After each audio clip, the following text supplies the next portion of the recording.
Jeff, you want to round some people up? Oh, they'll probably listen to you better than me. They're all upstairs. They're on the machines.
I know how to use my machine, and I was like, that is fun. I get all the other networking and stuff done. But where she's like, it's harder, and she wants to use it as a training and all. So, Come on, Noah. Here's your. Okay. You gotta sit. You gotta sit down. You gotta sit down. I just left those guys. Yeah. Tell them to come down here. Sure. This is with Bill.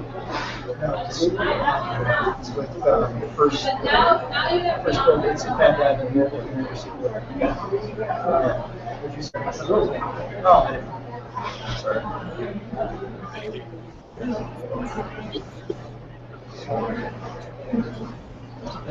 I mean, this is probably what we're looking for here. I didn't know if you needed. I was looking for it. Yeah, I'll hold on to it, and then I'll come up and get one more done. So.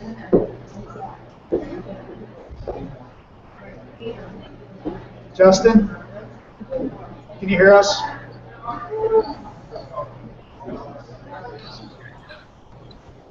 Hello?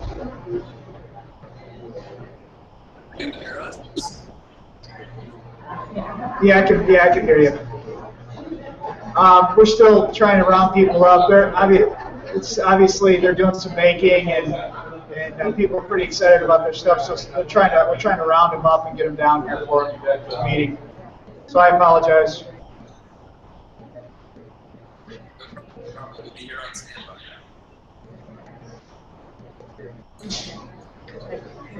I can barely hear. Okay. And we're going to put some bodies in the seats. yeah. So,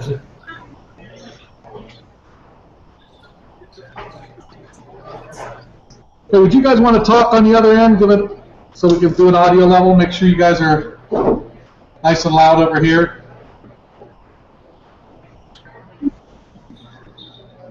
Here, can you get the countdown?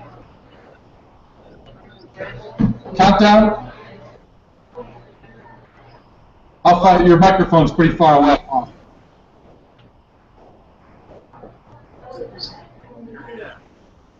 I can hear you. Just your microphone seems pretty far away, so I've got you turned up as high as I can go here.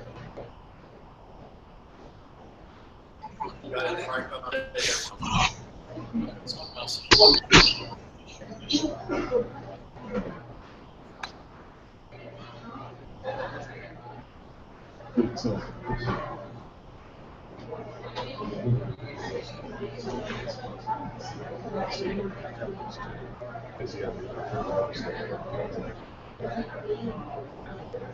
Testing 1 2 3 4. Test 1 2 3 4.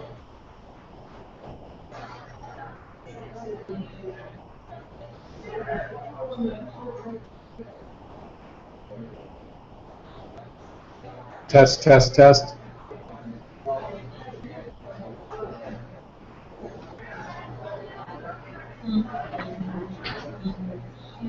this a Red Solo Cup day? Is that what this is, Justin?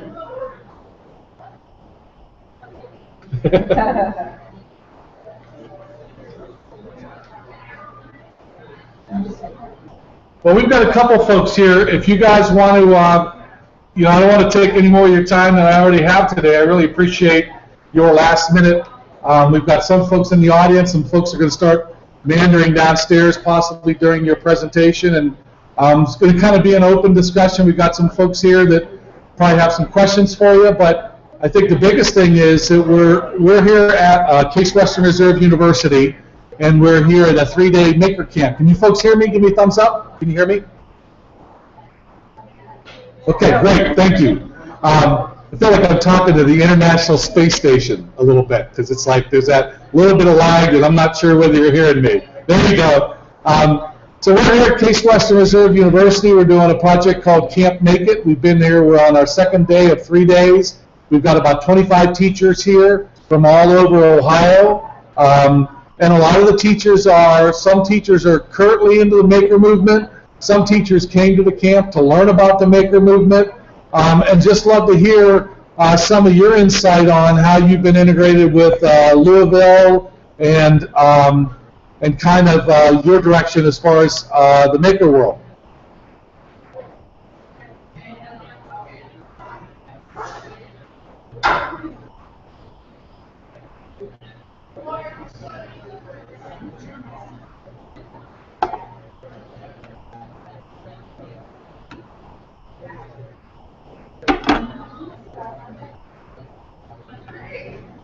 Now we can't hear him.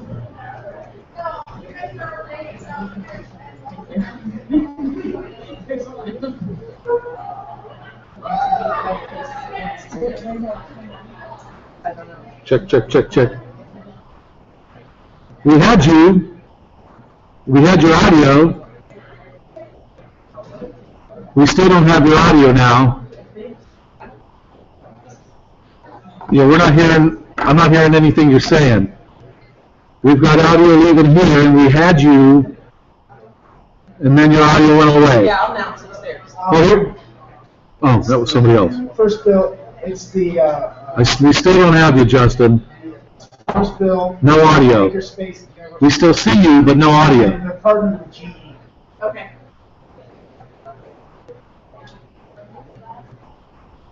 Test 1, 2, 3. We still can't hear you guys. I'm not sure what changed, but we were connected and we heard you. We could hear your audio. Testing 1, 2, 1, 2, 3. We still can't hear you yet.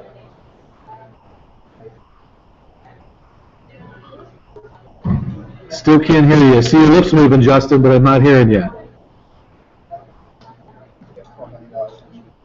That's how you tell my keep girls. Test 1, 2, 3, 4.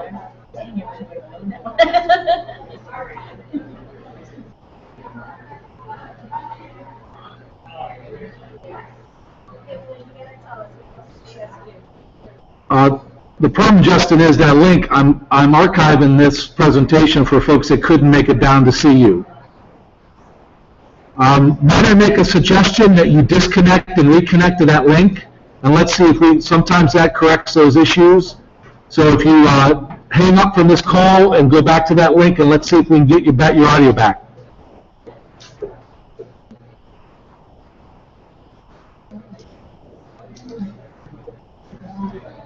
Everybody's pretty engaged.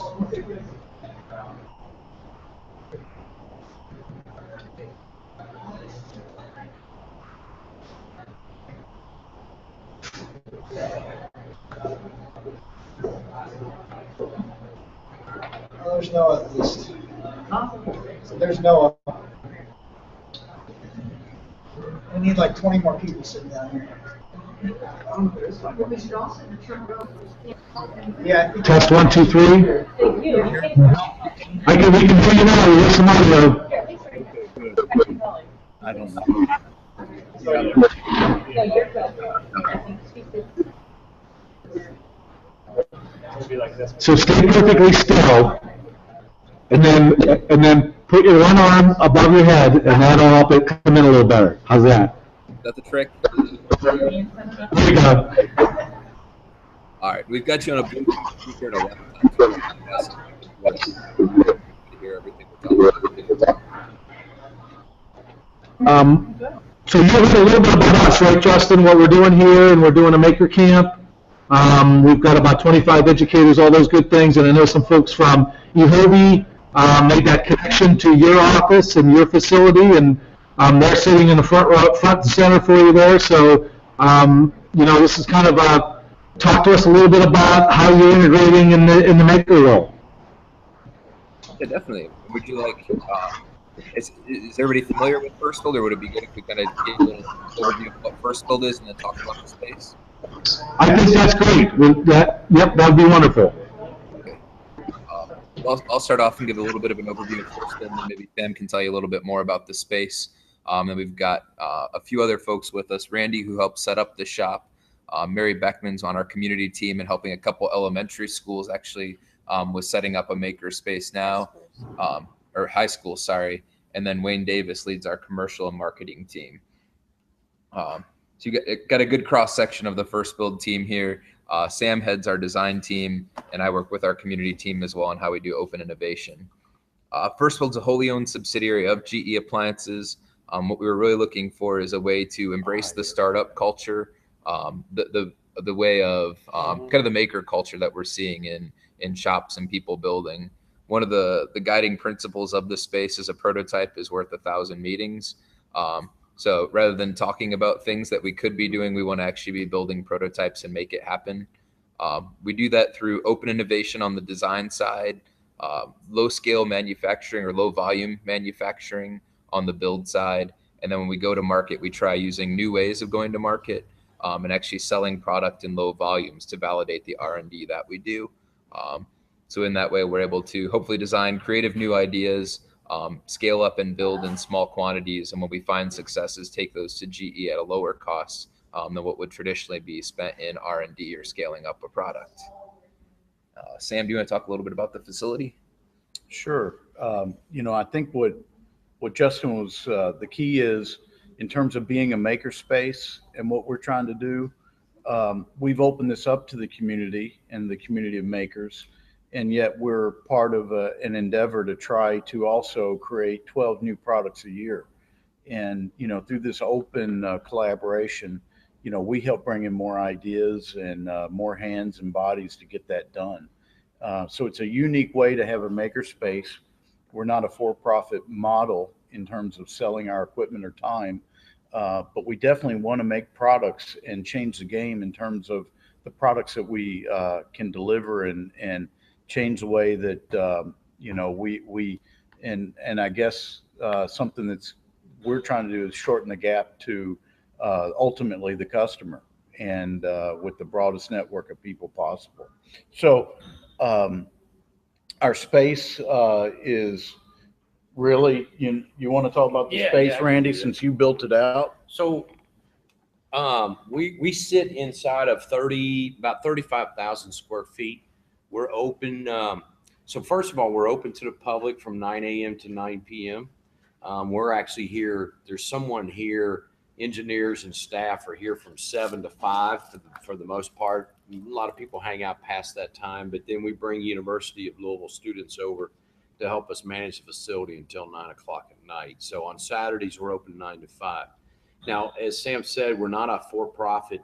We're not like Tech Shop. We're not like Level 1 where you got to pay a membership. Our philosophy is that this facility's open while we're here innovating. And if you can come in and spend time with us innovating, then the more the merrier. We do recover our M&R cost and our expenses for, if you're going to come in and run our universal laser, we've got a very minimal fee to use that universal laser to cut whatever project you're working on. And it's primarily just to cover the maintenance and repair over a year's time. So it's affordable. We're not trying to run there's not a P&L line item that says I got to generate, X number of dollars. But for example, you're all probably are familiar with MakerBots.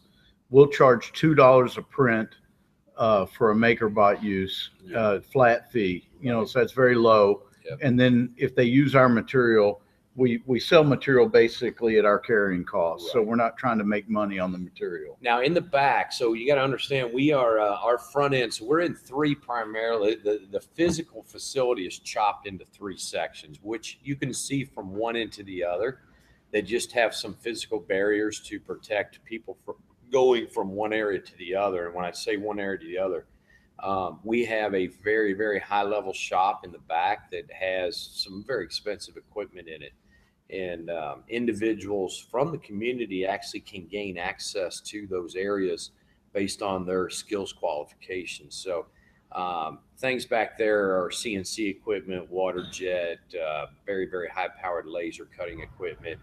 And we use that shop obviously to make our prototypes with. So that is the build section. And then we have the build floor where we actually assemble appliances is attached to that shop as well. So that's the three levels of access to our facility. And in any one of those areas, you will find different levels of technology for consumers or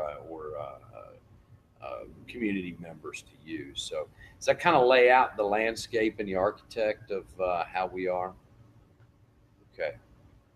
Now, material-wise, we have a plethora of materials on site, and interesting enough, what happens there is because of the materials required to build an appliance product range basically the full gambit.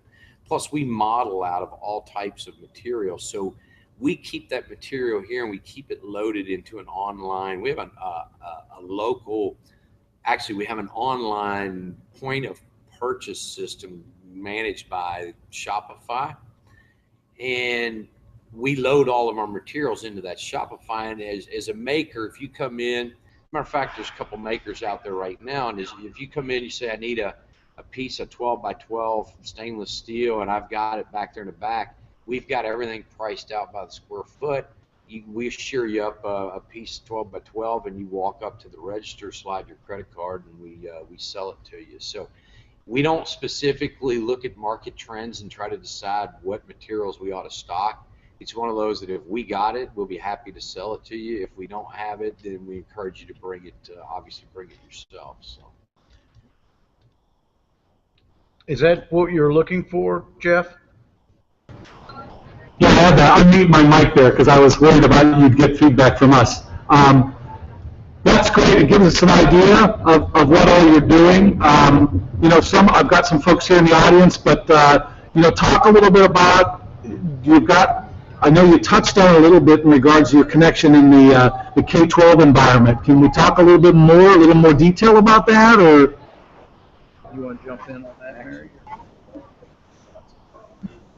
How we work with K-12? Yeah. Or the K-12 makerspace would be. Yeah. What do you think of all that? I think K through 6 would be pretty difficult. Sure. But one of the things that we're doing with Academy at Shawnee is we are working on kind of developing a makerspace such that junior high, middle school age through high school can all use it. So the way we're working it is all the science classes, art classes, anything that can have a hands-on project to teach. So project-based learning is a big part of it. All of those are taught in the makerspace. So we start by having the teachers kind of teach the class as well as manage that space. So if there are other students, they kind of keep an eye out. Until we can get to a point where we make it self-sustaining. That is a big portion of what we're trying to do with these schools. If it's not self-sustaining, as you guys well know, that funding, that grant disappears, the program is completely gone, you can't even buy materials. So the important thing that we've tried to implement is being able to make a product out of the space that the students can sell. So in some of the struggling neighborhoods that we have locally, it adds a lot of value for the students to participate in the first place because they can get money. But then a portion of those sales goes to maintaining that makerspace. It goes to getting the materials, keeping the equipment in working condition. The equipment that we're installing is more on the order of some woodworking equipment, some MakerBots, some soldering, electronic stations. We're doing screen printing, plotting, sign making, some media blasting. Let's see, what else are we putting in there? A laser cutter. So some of the things that we're trying to think through product-wise, what resonates with the students. Generally at the younger ages, shoes, book bags, these are all kind of big things. And if they can design their own, start figuring out how to sell them, t-shirts even, with the screen printing, that enables quite a bit. And the idea is if they can get involved with something they can resonate with and they can actually manufacture, then you can start teaching, say, the sciences such as materials, even in high school, the physics, mold making, so they can do a shop bot, which is going to CNC route a plastic mold, and then they could cast silicones and something to make kind of shoes out of the bottom of a shoe. Then with sewing machines, you get the leather aspect, so now they can start kind of sewing these pieces together, putting them together, and not only are you teaching materials how they go into a product, you're actually encompassing that whole real life story of how things go from an idea all the way to a product. So those are some very important aspects that we're looking at and implementing with makerspaces that we're working with already. If you could give a top 5 list of some folks here that are just starting into the makerspace movement in their districts, what are some things you could give a quick advice to say, here's a couple things that you really ought to look at when you're developing that? I would say look at things that resonate with the kids, stuff that they're really into. What are they carrying around on them? What are they excited about? And identifying those objects and try to figure out a way that you can actually make them into makerspace. If they're excited about it, they're gonna participate. They're gonna tell all their friends about it, and they're gonna want to build it. So that would be my number one thing, what resonates with the kids. Another thing would be, once you figure out what that item is that resonates with the kids, then start looking at how do you teach it. The more you can teach out of that makerspace, like use it as the classroom. The more involved everyone's going to get, the more excited they're going to get. They're going to see it as a norm instead of something that they only get to go to once in a while. The more that they are there, the more that they're learning about the tools, putting 2 and 2 together equals 4 instead of kind of like, oh yeah, this chemistry thing, I don't know, there's these atoms and electrons and protons, and then suddenly when they actually combine the chemicals, they're like, oh, that's what happens. It's just like labs, only in kind of a bigger scale. You get to do more in it. Another thing would be taking a look at safety, a hard look at safety. It's always one of those things that kind of starts getting forgot, but when you put it in the forefront, you can see all of the tools that you can, unfortunately cut a finger off with. Those we're actually putting behind a locked gate. So with permission only, with training only, do those kids actually get to use the equipment. Most of the equipment, like a jigsaw, and even table saws and routers and all those sorts of equipment are actually found in garages. Not so much these days, but back then, yeah. So it's not like it should be unfamiliar to a kid. They probably have used it. Some of them have used it before, but you got to take extra precautions to make sure that no one that doesn't know how to use the equipment has access to the equipment. So lockout, tagouts, making sure that the power is completely cut when not in use. Safety glasses are present. For soldering stations, you have a little fan to kind of dissipate the smoke. Let's see. I'm trying to think of another. I think those are really my top 3. I'll jump in with If you're familiar with lean principles, 5S has been really big in our workshop, and it's just making sure everything's labeled as far as where do tools go when they come back. So we've literally got A-frames that are shadow boxed where you can see where every tool goes when it's done, and it's got a label on it.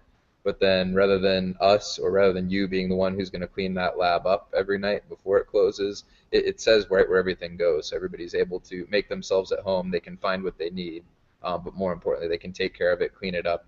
You know if anything's missing that it needs repaired or that you need to go find it to replace it. So 5S is a good manufacturing principle that's been able to apply well to our space. Were there any others?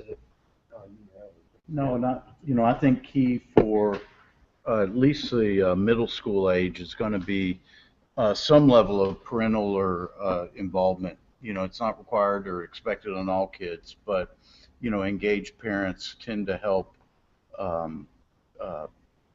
bring the kids and are regularly, there to support the kids and helps you get a lot more done. I think that's a very great point, but I think the space is almost more important to those who do not have parental involvement. And so capturing some of those students, because they're Sure. not learning the skills, because they don't have anyone to teach them. Yeah. So it's almost more important to capture those that don't have that parental Sure. involvement. It's got to be open to both, I It guess. has to be But open. So talk to us a minute about the cool things that have left your place, or the moments that you all went, man, I can't believe that they made that, or that they created that, or even just a great story about a district that you were working with and all of a sudden it was like the light bulb went off and it clicked. Do you have any of those types of things? You want the 10 that we did today or the 100 that we did yesterday? No, what's fascinating is things happen out there. I guess you know that you built the culture and the equipment and the facility correctly when you can walk around and things are coming and going on a daily basis. And I'm amazed at what I see every single day with somebody carrying it out. And I said, did you do that in here? Yes. And so, we're actively engaged with every single person that comes in the door, seeing what they're making. And it's everything from, I really can't say, is it this one gizmo, because we cover so many different interests with so many different people. It could be a family photograph that was laser etched on wood that somebody's going to use as a centerpiece at a wedding, to a young lady who brought a dress in on the laser and did some kind of lace cutting on the top of the dress so that she could take it to a designer, and things for a fashion show. It's every day. If you're passionate about seeing things made, you could just hang out in here all day, and the cool thing is the gamut that we run. I mean, it's furniture, it's some clothes, yeah, it's whiskey barrel lids, electronics, it's biomedical. It's not just appliances. We've built the infrastructure to be able to do, and create just about anything. And what's fascinating, Sam brings up a great point, and we don't go out and solicit, and that's the fascinating part, is people come in, and it takes a little while for the makerspace to kind of grab hold, as they say, or to take root. But we don't target a specific audience here. We would love to have everybody here working on an appliance product, but obviously we don't discriminate like that. The space is open and inviting to everyone. And it's fascinating to see the breadth of coverage, from drones to PCs to MP3 players to a young man made his own hearing aid to the robotic hand. They had made a robotic hand. They had I could just rattle on for days. That's why I said, you want to know the 10. I just saw two gentlemen back there working on something a little while ago that just fascinated me, and they're not done with it yet. But it'll grow. You've succeeded when you start to see the breadth of the projects that are going on. Now, granted, you got to understand this difference. We are not connected very well with K through 12. We are connected, but all of this activity is with folks that are 18 years of age and older. So we have a slightly different perspective on our makerspace than what a high school makerspace would be. Now, it's not to say it can't be that way. We just live in a different part of the spectrum than you would. So does that make sense? Yeah. I think being from the Louisville, Kentucky area, I found the whiskey barrel lid projects are probably, those come in quite a bit off the street. See, there's a new, so an interesting story for weddings. Instead of having a guest registry, they'll take a whiskey barrel lid, laser engrave the name in the center of it with an initial, and then everybody that comes in signs in a Sharpie around that lid, and then they hang it in the, hang it on the wall somewhere in the house for the newlywed couple, and that's everybody who went to their wedding signed in on the whiskey barrel lid. So, yeah, I've seen a handful of those done in here, and you're right, it's quite popular in this area. They're getting harder and harder to get. So. Do we have any questions out in the crowd? I really appreciate you folks' time. This last minute stuff is awesome, and it's certainly, we appreciate it. We got a lot of folks here that have a lot of, that are in the middle of all of this, and it's nice to hear from what all of you folks are doing in other parts of the country. I tell you the truth, seeing and doing is believing. Everybody that comes in says, wow, I pick up this vibe when they come through the door, and I think that's important that you include that aspect. So we talked a lot about the hard things like, tools and equipment and rules and access, but that whole soft side of the maker movement, and that is, we have our rules on the wall out here that everybody sees when they come in, and it talks about being awesome with each other and exchanging ideas and free flowing. That whole culture has to be active and alive in any makerspace for it to succeed. If you've got a bunch of people sitting around a table and nobody's talking to each other and everybody's working in total silence and nobody's sharing anything, it just basically becomes a library at that point, right? And this is not about this. This is a very active facility. I guarantee, I almost challenge one of you to come in and just walk in the door without unannounced and see how long you're here before somebody comes over and says, hey, can I help you? Or, what are you here for? And what are your interests? So, it's that level of engagement. Now you got to remember, we do have regular jobs to do, but we do our best to make sure that everybody that comes in here feels the welcomeness of the makerspace. And I wanted to add that because we don't spend enough time talking about the culture, and it's very important for successful makerspaces to be just like a hangout, just like you would anywhere else. It's like going to somebody's garage on the weekend and hanging out and making something, We do have a question here from some folks. You want me to come up? He should be able to hear you. Okay. When you said that you had a water jet cutter, that kind of piques my interest. If I was someone off the street and I came in and I wanted to water jet a part, what would it require from me to be able to use that machine? So the first time they come in with a mod file, a DXF file, what we'll do is we'll sit down and they'll sit right next to us and we'll show them how the water jet actually works for their particular project. Then we tell them, next time you come in, we're going to let you run it yourself, and we'll run them through some background and some training on it. The water jet cutter is a very simple piece of machinery to operate, believe it or not. So we'll run them through a little bit of crash course in here's how it works, and it's like riding a bicycle. We will teach them to ride that bicycle over a course of 3 or 4 visits. So some take to it very well. Others say, no, it's not for me. And they won't lie to you. They just say, no, I'll let you guys cut it. What we do is the first one, we don't typically charge unless it's a very lengthy cut. And then we try to eliminate ourselves out of the equation. If we feel safe that you're going to operate that machine, and the safeguards are in place. Unless you dive in the machine and put your finger underneath the jet, you're really not going to hurt yourself or it. Now, we do not grant them access to our Amada laser. We have a 4,000 watt laser. You cannot get access, period. We have 2 CNC machining centers and a CNC press brake. You won't get access to those. So there are strategic assets that both you can tear up or you could kill or maim yourself pretty bad. You never will get access to those. But the water jet has proven to be one of the most universal pieces in our shop, and a lot of community members use it. What's the footprint on your water jet? How big is the bed?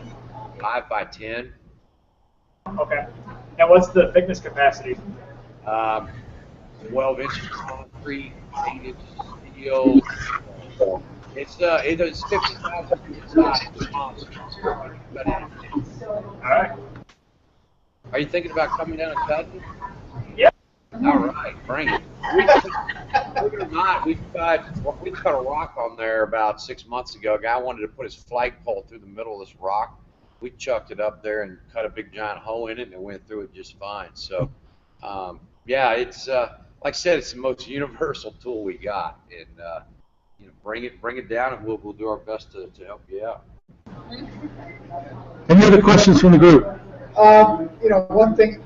Now, who pays you every week? I mean, are you guys working for GE? Are you working for college? How does that work? We work for GE. Okay. Think about it this way. This is an R&D center. It's an R&D center that you can come hang out in alongside the people who are innovating new appliance products. So, can you go to Detroit and go in the lab where they're building the concept car for the Detroit Auto Show and sit down and work right alongside them? You can't do that, right? Here you can walk right through our front door and sit down and watch and work right alongside us as we make the next pizza oven or innovation that's going out the door. So for all intents and purposes, we're a GE facility.